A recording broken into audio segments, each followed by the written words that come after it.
Comenzamos ya mismo a analizar este tema, esta denuncia. Hola, Raúl de la Torre, bienvenido. Exactamente, ¿qué se denuncia y cuáles son las empresas involucradas en esta denuncia? Lo que está denunciando el gobierno es abuso de posición dominante. ¿Esto qué quiere decir? Que hay 5 empresas que controlan toda la distribución de combustible en el país. Estamos hablando de YPF, Shell, ESSO, Petrobras y la empresa Oil.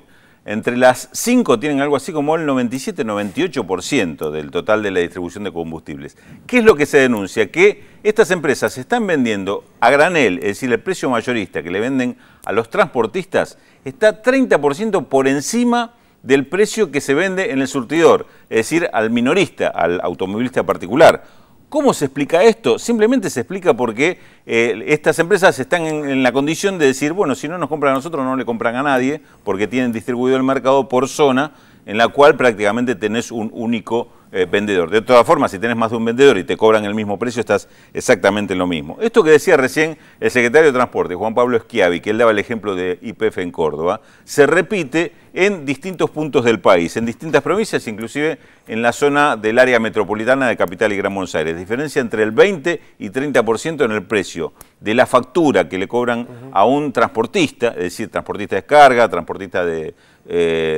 pasajeros del servicio público, es decir, de colectivos o de media y larga distancia, con respecto al precio de ese mismo producto, el gasoil, en surtidor. Por eso la denuncia la han hecho, en principio, 7 cámaras de transportistas. A esto se sumó el gobierno y esto fue a la Comisión Nacional de Defensa de la Competencia. A partir de ahora hay que esperar la resolución de esta comisión en cuanto a la responsabilidad directa de estas empresas y las multas que obviamente van a tener que abonar y retrotraer el precio al que deberían cobrar. Exactamente. Hay 2 aspectos en el cual se va a trabajar de acuerdo a lo que anunció hoy el ministro de Planificación, Julio De Vido. Uno es la denuncia concreta. Claro. Si es que realmente se demuestra, y parecería ser que hay elementos suficientes para demostrar que hay abuso de posición dominante. Es decir, estas empresas han hecho abuso de esto de no tener competencia o ser las únicas que pueden vender el combustible en el país. Esto merecería las sanciones que correspondan en la medida que esto se compruebe que es un hecho de defraudación hacia el usuario. Claro. El otro aspecto que también se anunció hoy es que se crea una comisión